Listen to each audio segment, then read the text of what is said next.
বলেছে এই ট্রাকটাকে রাস্তার মাঝ বরাবর চালাতে, পুরো রাস্তা বন্ধ করে রেখেছিস। নিজেকে কি ভাবিস তুই? জানিস আমি কে? আমি এই এলাকার বিধায়ক। আমার একটা ইশারায় থানার ওসি সাসপেন্ড হয়ে যায়, আর তুই জাতীয় দুমকড়ির কর্নেল আমাকে সাইড দেওয়ার উপদেশ দিবি? সকালের সূর্য তখনও আকাশে পুরোপুরি উঠে আসেনি, কিন্তু দিগন্তে হালকা সোনালি আভা ছড়িয়ে পড়েছে। রাজস্থানের অজমের জেলার শুকনো রাস্তায় সূক্ষ্ম ধুলো উড়ছে, যেন প্রতিটি কণা কোনো অদেখা সাক্ষ্য বহন করছে। একটা পুরনো কিন্তু সতেজ আর্মি ট্রাক ধীরে ধীরে এগিয়ে চলেছে। ট্রাকের ভিতর বসে আছে 12 জন জওয়ান, সবাই ইউনিফর্মে, মুখে সেই দৃঢ় কিন্তু নির্বিকার ভাব, যেন তারা হৃদয়ের সব ভয় পিছনে ফেলে এসেছে। ট্রাকের সামনে হেঁটে চলছেন কর্নেল বিজয় রাঠর। 50 ছাড়িয়েছেন, কিন্তু চোখে এখনও সেই জলজলে আলো যা দেশ সেবার প্রথম দিন থেকে জ্বলছে। গোফে সামান্য সাদা মিশেছে, কিন্তু পদক্ষেপে এখনও সেই অটল দৃঢ়তা। প্রতিটি জওয়ানের কাছে তিনি শুধু অফিসার নন, পিতৃতুল্য। রাস্তার ধারে কয়েকটা বাচ্চা স্কুলের দিকে যাচ্ছে, কারো কাঁধে ব্যাগ, কারো হাতে টিফিন। ট্রাক যখন তাদের পাশ কাটিয়ে যায়, কয়েকজন হাত নেড়ে চেঁচিয়ে ওঠে, জয় হিন্দ আঙ্কেল। কর্নেল মুচকি হেসে স্যালিউট করেন। সেই নিষ্পাপ কণ্ঠস্বর তার অন্তরে গিয়ে পৌঁছায়। দেশপ্রেমের সবচেয়ে সত্যিকারের রূপ ওই মাসুম গলাগুলোই, যা তাকে প্রতিদিন নতুন সাহস যোগায়।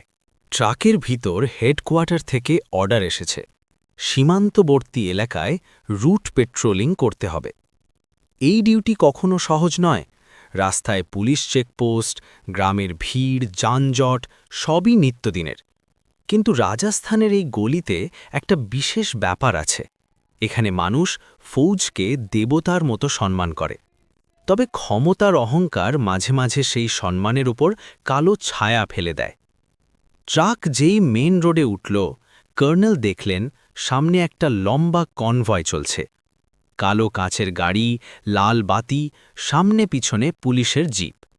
তাদের ড্রাইভার হবলদার রাজেশ বললেন, স্যার, দেখে মনে হচ্ছে কোনো বড় নেতা যাচ্ছেন, নিশ্চয়ই বিধায়কজির কনভয়।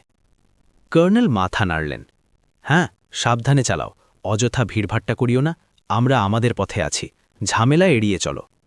তার গলা শান্ত ছিল, কিন্তু যেন ভাগ্য আজ ঠিক করে রেখেছে যে এই ডিউটি শুধু রুটিন থাকবে না, একটা কঠিন পরীক্ষা হয়ে দাঁড়াবে। রাস্তা এখন আরও সরু হয়ে এসেছে। দুপাশে দোকানপাট খুলছে, কোথাও সবজিওয়ালা ঠেলা সাজাচ্ছে, কোথাও চায়ের দোকান থেকে তাজা সুগন্ধ ভেসে আসছে। মাঝে মাঝে বাইক, রিকশা, ট্র্যাক্টর চলাচল করছে। ট্রাক ধীরে ধীরে পথ করে নিয়ে এগোচ্ছে। হঠাৎ সামনে থেকে একটা কালো স্করপিও জোরে জোরে হর্ন বাজাতে বাজাতে এগিয়ে আসছে। ড্রাইভার রাজেশ ট্রাকটা একটু সাইডে সরালেন, কিন্তু গাড়িটা আরও উন্মাদের মতো হর্ন বাজাতে লাগল। কর্নেল পিছনে ঘুরে দেখলেন ওটা সেই বিধায়কের কনভয়ই। গাড়িটা কর্নেলের ট্রাকের একদম পাশে এসে থামল। স্করপিওর দরজা খুলে বেরিয়ে এলো একজন পুরুষ। পোশাক দেখে বোঝা যায় অর্থের অভাব নেই, আর মুখ দেখে স্পষ্ট যে সম্মান শুনতে ভালোবাসে, দিতে নয়। তিনি ছিলেন বিধায়ক সুরেশ চৌহান, যিনি সদ্য নির্বাচনে জিতে এসেছেন। তার পিছনে 2 জন বডিগার্ড, কালো চশমা পরা, আর তৃতীয় জন হাতে মোবাইল নিয়ে সবকিছু রেকর্ড করছে, সম্ভবত পাবলিসিটির জন্য। বিধায়ক ট্রাকের দিকে তাকিয়ে উঁচু গলায় বললেন, কে বলেছে এই ট্রাকটাকে রাস্তার মাঝ বরাবর চালাতে? পুরো রাস্তা বন্ধ করে রেখেছিস, নিজেকে কি ভাবিস তুই?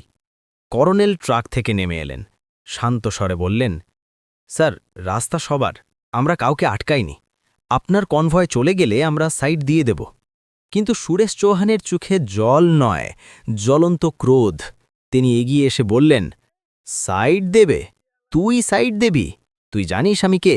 আমি এই এলাকার বিধায়ক। আমার একটা ইশারায় থানার ওসি সাসপেন্ড হয়ে যায়, আর তুই জাতীয় দুকড়ির কর্নেল আমাকে সাইড দেওয়ার উপদেশ দেবি? রাস্তায় হঠাৎ গভীর নিস্তব্ধতা নেমে এলো। চায়ের দোকানদার কাপ হাতে থেমে গেল, রিকশাওয়ালা মোবাইল বের করল। মানুষ জানত, যখন ক্ষমতা আর ইউনিফর্মের সংঘাত হয়, সত্যটা প্রায়শই চিৎকারের নিচে চাপা পড়ে যায়। কর্নেল ধৈর্যের সঙ্গে বললেন, সাহেব, কথার মধ্যে শক্তি থাকে, আমরা সবাই দেশের সেবক, দয়া করে ভাষার প্রতি খেয়াল রাখুন। বিধায়ক হাসতে হাসতে বললেন, সেবক? হ্যাঁ, কিন্তু আমার মতো লোকের সামনে তোমাদের ইউনিফর্মের কি মূল্য? আমি চাইলে এই চৌরাহাতেই তোমার ইউনিফর্ম খুলিয়ে দেব। তিনি আঙুল তুললেন কর্নেলের দিকে, সেই আঙুল যা হয়তো আগে কখনো সাহায্যের জন্য নয়, শুধু নির্দেশ দেওয়ার জন্যই উঠেছে। কর্নেলের চোখের পাতায় হালকা আর্দ্রতা জমল, কিন্তু মুখ এখনও শান্ত। তার পিছনে বসা জওয়ানদের হৃদয়ে আগুন জ্বলে উঠল, কিন্তু আদেশ ছিল সংযম। একজন জওয়ান অর্জুন ফিসফিস করে বলল, স্যার, যদি আপনি বলেন তাহলে আমরা। কর্নেল হাত তুলে তাকে থামিয়ে দিলেন। না অর্জুন, আমরা ইউনিফর্ম পরি অন্যের মর্যাদা রক্ষা করতে, নিজের বীরত্ব দেখাতে নয়। বিধায়ক বিদ্রুপ করে বললেন, বাহ, বড় উপদেশ দিচ্ছ, এবার সরো, আমার পথ খালি করো। ঠিক তখনই একজন দোকানদার আসতে বলল, মোবাইল বের করো, রেকর্ড করো, এটা সবাইকে দেখাতে হবে। চারদিক থেকে মোবাইল ক্যামেরা উঠে গেল। মানুষ আর নীরব রইল না। কেউ বলছে, এত বড় মানুষ হয়েও এভাবে কথা বলে। কেউ বলছে, সেনার সঙ্গে ঝগড়া, পাগল হয়েছে নাকি। বিধায়ক এবার বুঝলেন পরিস্থিতি হাতের বাইরে যেতে পারে, কিন্তু তার অহংকার তখনও অটুট ছিল। তিনি কর্নেলকে ধাক্কা দিয়ে বললেন, দেখে নেব তোকে, মনে রাখিস। কর্নেল শুধু বললেন, স্যার, মনে রাখার জিনিস তো সম্মান, ধমকি নয়, এবং তিনি ঘুরে ট্রাকের দিকে চলে গেলেন। বিধায়ক আর কিছু বলতে চাইলেন, কিন্তু তখনই তার ফোন বেজে উঠল। নম্বর দেখে তিনি স্তব্ধ হয়ে গেলেন। দিল্লির এক প্রভাবশালী নাম, যাকে তিনি সাহেব বলে ডাকেন। হ্যালো সাহেব, এটা কি পাগলামি করছিস? তোর আর আর্মি অফিসারের ঝগড়ার ভিডিও সোশ্যাল মিডিয়ায় ভাইরাল, এক্ষুনি সামলে নে, নইলে পার্টি তোকে ছেড়ে দেবে। বিধায়কের মুখ ফ্যাকাশে হয়ে গেল। চারদিকে তাকালেন, মানুষ এখনও মোবাইল তুলে রেকর্ড করছে। কর্নেল ততক্ষণে ট্রাকে উঠে বসেছেন। তার চোখে সেই শান্ত উজ্জ্বলতা এখনও আছে, সত্যের উজ্জ্বলতা, ক্ষমতার নয়। বিধায়কের পা যেন মাটিতে আটকে গেল। সেই মুহূর্ত যখন মানুষ বোঝে পদ উঁচু হতে পারে, কিন্তু সম্মানের উচ্চতা তার চেয়ে অনেক বেশি। কর্নেল ড্রাইভারকে বললেন, রাজেশ, চলো, ডিউটি দেরিতে হলেও পূর্ণ করতে হবে। ট্রাক ধীরে ধীরে এগিয়ে গেল। পিছনে রয়ে গেল সেই চৌরাহা, যেখানে মানুষ শুধু একটা ঝগড়া নয়, মর্যাদা আর অহংকারের পার্থক্য প্রত্যক্ষ করল। কেউ বলল, দেখো, এটাই প্রকৃত সেনা, যারা শক্তি প্রদর্শনের অভ্যাস রাখে না, সম্মান অর্জনের অভ্যাস রাখে। রাস্তা এখন পিছনে ছুটে গেছে, কিন্তু বাতাসে সেই সংঘাতের প্রতিধ্বনি এখনও রয়ে গেছে। কর্নেল বিজয় রাঠর ট্রাকের জানালা দিয়ে বাইরে তাকালেন। রাজস্থানের মাটি একই, কিন্তু আজ তার কাছে কিছুটা ভারী মনে হচ্ছিল। ধুলোর প্রতিটি কণা যেন স্মরণ করিয়ে দিচ্ছিল, সম্মানের যুদ্ধ কখনো অস্ত্রে নয়, ধৈর্যে জয়ী হয়। ট্রাকের ভিতর নিঃশব্দ, কেউ কথা বলছে না। অর্জুন, যে সাধারণত সবচেয়ে বেশি কথা বলে, এখন জানালার বাইরে তাকানোর ছল করছে। রাজেশের হাত স্টিয়ারিংয়ে, কিন্তু গ্রিপ স্বাভাবিকের চেয়ে শক্ত। কর্নেল হালকা গলায় বললেন, শান্তভাবে চালাও রাজেশ, রাগ স্টিয়ারিংয়ে বের করি না। রাজেশ হালকা হাসলেন, কিন্তু কিছু বললেন না। ট্রাকের পিছনে জওয়ানদের মধ্যে ফিসফিস শুরু হলো, সবার সামনে আমাদের অপমান করল লোকটা। অর্জুন আসতে বলল, যদি আমাদের হাতে থাকত তাহলে। বাক্যটা অসম্পূর্ণ রেখে দিল। জওয়ান রোহিত উত্তর দিল, স্যার ঠিক করেছেন, আমরা প্রতিক্রিয়া দেখালে ব্যাপারটা আরও জটিল হতো। আমরা সেনায় আছি, রাস্তার লড়াই আমাদের নয়। অর্জুন মাথা নাড়ল, কিন্তু তার চোখে অশ্রু। কিন্তু ভাই, যখন আপনজনের সম্মান লঙ্ঘিত হয়, তখন রক্ত গরম হয়ে ওঠে। কর্নেল সব শুনেছিলেন, কিন্তু কোনো মন্তব্য করলেন না। তিনি জানেন, জওয়ানদের হৃদয়ে যে আগুন, সেটা শৃঙ্খলায় নয়, মানবতায় পূর্ণ।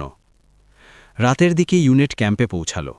জওয়ানরা নিজ নিজ ব্যারাকে চলে গেল, কিন্তু কর্নেলের ঘরের আলো অনেক রাত অবধি জ্বলছিল। টেবিলে রাখা সেই পুরনো ছবি, তার স্ত্রী প্রিয়াঙ্কা আর ছেলে করণ, যে এখন এয়ারফোর্সে। ছবির পেছনে লেখা, সম্মানই সবচেয়ে বড় ইউনিফর্ম, বিজয়। কর্নেল আস্তে ছবিটা তুললেন, দীর্ঘশ্বাস ফেলে নিজেকে বললেন, হয়তো এই দিনটাও একটা পরীক্ষা। তার ফোনে নোটিফিকেশন জ্বলছে।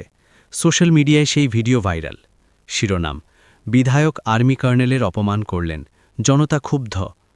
কমেন্টে শত শত মন্তব্য, এটা কেমন নেতা, সেনার অপমানকারীদের শাস্তি হওয়া উচিত, কর্নেল বিজয় রাঠরকে সেলিউট। কর্নেল স্ক্রিন বন্ধ করে দিলেন। তিনি জানেন, জনতার ক্রোধ ক্ষণস্থায়ী, কিন্তু সম্মানের আঘাত হৃদয়ে চিরকাল থাকে। অন্যদিকে সকাল পর্যন্ত যিনি অহংকারে ভরা ছিলেন, সেই বিধায়ক সুরেশ চৌহান এখন উদ্বিগ্ন। তার বাড়িতে ফোনের ঘণ্টা থামছে না। রাজধানী থেকে ফোন, সুরেশজি, পার্টি তোমার বিরুদ্ধে নোটিশ জারি করেছে, কাল প্রেস কনফারেন্সে ব্যাখ্যা দিতে হবে। তিনি বললেন, সাহেব, আমার ভুল হয়ে গেছে। কিন্তু এখন অনেক দেরি। মিডিয়া তাকে অহংকারী বিধায়ক নাম দিয়েছে।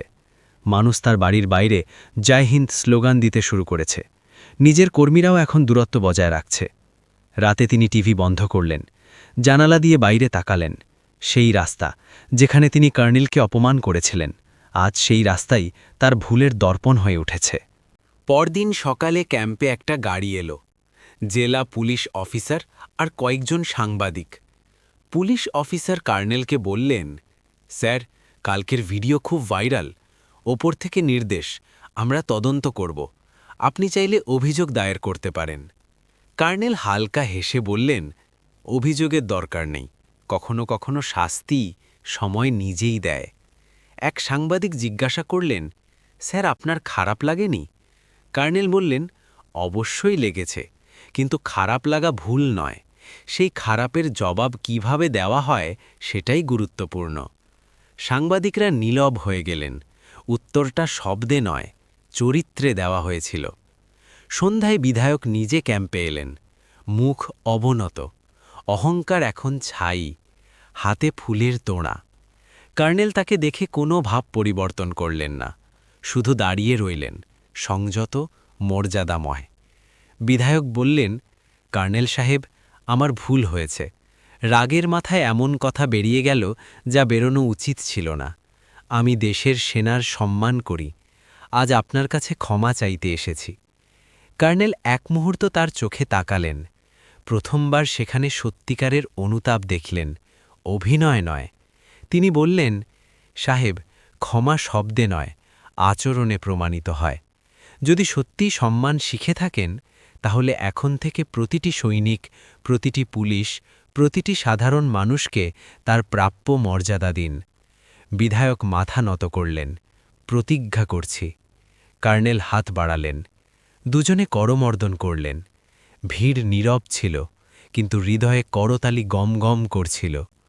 পরদিন খবরের কাগজের শিরোনাম, বিধায়ক আর্মি কর্নেলের কাছে ক্ষমা চাইলেন, সম্মানের বিজয়। মানুষ পড়ে মাথা উঁচু করল। অনেক স্কুলে শিশুদের এই কাহিনী শোনানো হল। শিক্ষকরা বললেন, সম্মান কখনো দাবি করে পাওয়া যায় না, অর্জন করতে হয়। কর্নেল বিজয় রাঠোর সেই দিন তার ডায়েরিতে লিখলেন, প্রতিটি মানুষের জীবনে একটা দিন আসে যখন সে তার ইউনিফর্মের প্রকৃত অর্থ বোঝে। আজ আমারও এলো। এই ইউনিফর্ম শুধু কাপড় নয়, এ মানবতার চিহ্ন। সেই ডায়েরি এখনও তার ব্যাগে রয়েছে, কোনো নতুন জওয়ানের জন্য শিক্ষা হয়ে। রাজস্থানের সেই ছোট শহরে ঘটনাটা এখন একটা আলোচিত কিস্সা। মানুষ চৌরাহায় দাঁড়িয়ে সেই জায়গার দিকে তাকায় যেখানে কয়েকদিন আগে বিধায়ক সুরেশ চৌহান আর কর্নেল বিজয় রাঠোরের মধ্যে সেই সংঘাত হয়েছিল। কারোর কাছে এটা বিনোদন, কারোর কাছে শিক্ষা, কিন্তু অনেকের কাছে সম্মানের সংজ্ঞা। ইউনিট ক্যাম্পের ভিতর পরিবেশ ভিন্ন। জওয়ানরা এখন আগের চেয়ে বেশি গর্বিত। সবাই জানে তাদের কর্নেল শুধু অফিসার নন, একটা আদর্শ হয়ে উঠেছেন। অর্জন, যে আগে ক্রোধে ফুঁসছিল, এখন প্রতিদিন কর্নেলের সঙ্গে কিছু সময় কাটানোর চেষ্টা করে। এক সন্ধ্যায় সে আস্তে বলল, স্যার, সেদিন আপনি যা করলেন আমাদের মধ্যে হয়তো কেউ পারত না। কর্নেল হাসলেন, অর্জুন, সব যুদ্ধ বন্দুক দিয়ে লড়া যায় না, কখনো কখনো জয় সেই হয় যার হৃদয়ে অর্জিত হয়। তিনি থেমে বললেন, মনে রাখিস, ইউনিফর্মের শক্তি তার জোরে নয়, তার নীরবতায়। অর্জুন মাথা নত করল। তার ভিতরের সৈনিক আজ আরও গভীর হয়ে গেল। সে এখন শুধু অস্ত্র নয়, সংস্কার বুঝেছে। গ্রামে গ্রামে আলোচনা ছড়িয়ে পড়ল। মানুষ বলছে, দেখো, কর্নেল সাহেব একটা উঁচু কথা না বলে শিক্ষা দিয়ে দিলেন। মন্দিরে, চায়ের দোকানে, পানের ঠেলায়, সর্বত্র সেই কথা। একদিন কয়েকজন কলেজ ছাত্র ইউনিট ক্যাম্পে এলো। কর্নেলের সঙ্গে দেখা করার অনুমতি চাইল। কর্নেল হেসে বললেন, আয় বাবা, কি খবর? একজন ছাত্র বলল, স্যার, আমরা আপনার ঘটনা দেখেছি। আমরা ভাবছি কলেজে একটা সম্মান দিবস পালন করব, যেদিন প্রতিটি ছাত্র কোনো সরকারি কর্মী, সৈনিক বা ঝাড়ুদারকে ফুল দিয়ে ধন্যবাদ জানাবে। কর্নেলের চোখ ছলছল করে উঠল। যদি এই ঘটনা থেকে এই পরিবর্তন আসে, তাহলে বুঝবে দেশ সঠিক পথে। অন্যদিকে বিধায়ক সুরেশ চৌহানের জীবনেও পরিবর্তন শুরু হয়েছে। যিনি আগে মঞ্চে চেঁচিয়ে ভিড়কে প্রভাবিত করতেন, তার কথা এখন নরম হয়ে গেছে। বাড়ির দেওয়ালে এখনও পুরনো রাজনৈতিক পোস্টার, কিন্তু তিনি সেগুলো দেখে মাথা নত করেন। তিনি জানেন একটা ভিডিও তার জীবনের গতিপথ বদলে দিয়েছে। একদিন তার কাছে এক গ্রামের মহিলা এলেন, যার ছেলে সেনায়। তিনি বললেন, বাবু, সেদিন আপনার ভুল হয়েছিল, কিন্তু এখন আমরা খুশি যে আপনি ক্ষমা চেয়েছেন। ভগবান আপনাকে সদ্বুদ্ধি দিন। সুরেশ চুপচাপ তার হাত জড়লেন। হয়তো প্রথমবার তিনি সম্মানের প্রকৃত অর্থ অনুভব করলেন, যা ভোটে নয়, নম্রতায় পাওয়া যায়। রাতে কর্নেল আবার ডায়েরিতে লিখছেন। বাইরে থেকে হাওয়া আসছে, হালকা শীতল, কিন্তু রাজস্থানের মাটির সুবাস মিশে আছে। তিনি লিখলেন, আজ ভাবছি ইউনিফর্মের ঔজ্জ্বল্য সূর্যের আলোয় নয়, অন্তরের সততা থেকে আসে। মানুষ ভাবে সেনার কাজ শুধু শত্রুর সঙ্গে যুদ্ধ, কিন্তু প্রকৃত যুদ্ধ অন্তরে, যখন অপমানের পরেও ধৈর্য ধরতে হয়। তিনি কলম রাখলেন, জানালা দিয়ে আকাশের দিকে তাকালেন। তারা জল করছে, যেন প্রতিটি সৈনিকের চোখে সেই আলো। এদিকে মিডিয়াও ঘটনাটাকে নতুন দৃষ্টিভঙ্গিতে দেখাতে শুরু করেছে। এক বিখ্যাত চ্যানেল রিপোর্ট চালালো কিভাবে এক সৈনিকের শান্তি রাজনীতিকে দর্পণ দেখালো। রিপোর্টে কর্নেলের মুখ দেখানো হয়নি, কারণ তিনি নিজেই নিষেধ করেছিলেন। তিনি বলেছিলেন, ব্যাপারটা ব্যক্তির নয়, আদর্শের। আদর্শ বদলে গেলে দেশ নিজে থেকে বদলে যাবে। টিভিতে তার এই কথাগুলো বারবার প্রচারিত হচ্ছে। মানুষ কমেন্ট করছে, এমন অফিসারদের জন্যই আজও দেশের ওপর ভরসা আছে। কবে আসবে সেই দিন যখন প্রতিটি নেতার মধ্যে এত নম্রতা থাকবে? ঘটনার পর জেলায় এক নতুন উদ্যোগ শুরু হল, সেনা ও পুলিশের মধ্যে সমন্বয় সভা। কর্নেল বিজয় রাঠোর পরামর্শ দিলেন যে দুটি ইউনিফর্ম একে অপরের শক্তি বুঝুক, প্রতিদ্বন্দ্বিতা নয়। পুলিশ ক্যাপ্টেন হাত মেলালেন, স্যার, একদম সঠিক বলেছেন, আমরা সবাই একই পতাকার সৈনিক। সভার পর বাইরে বেরোতেই কিছু মানুষ দাঁড়িয়ে তালি বাজাল। কর্নেল শুধু বললেন, দেশের অভ্যন্তরীণ ঐক্য দৃঢ় হলে সীমান্তের যুদ্ধ অর্ধেক জিতে যায়। কয়েকদিন পর কর্নেলের ছুটি হল। তিনি নিজের গ্রামে পৌঁছলেন। গ্রামের মোড়ে দাঁড়ানো বাচ্চারা তাকে দেখে ছুটে এলো। কর্নেল আঙ্কেল এসে গেছেন, জয় হিন্দ আঙ্কেল। বাড়ির বাইরে তার স্ত্রী প্রিয়াঙ্কা দাঁড়িয়ে, চোখে জল কিন্তু মুখে হাসি। আবার কোনো ঝড়ে জড়িয়ে পড়েছিলে নাকি? কর্নেল হেসে উঠলেন, হ্যাঁ, কিন্তু এবার যুদ্ধ কথার ছিল, গুলির নয়। তাদের ছেলে করণ, যে এয়ারফোর্সে ট্রেনিং নিচ্ছে, ফোনে বলল, বাবা, আপনি যা করেছেন তা প্রতিটি সৈনিকের জন্য অনুপ্রেরণা। কর্নেল বললেন, না বাবা, আমি কিছু করিনি, শুধু যা সঠিক তাই করেছি। কয়েক মাস পর রাজধানীতে এক অনুষ্ঠান হল, জাতীয় মর্যাদা পুরস্কার। এবার সম্মানিত হচ্ছেন কর্নেল বিজয় রাঠোর। মঞ্চে ভিড়, ক্যামেরা ঝলকাচ্ছে। কর্নেল মঞ্চে উঠলেন। সামনে বসে আছেন সেই বিধায়ক সুরেশ চৌহান। দুজনের দৃষ্টি মিলল।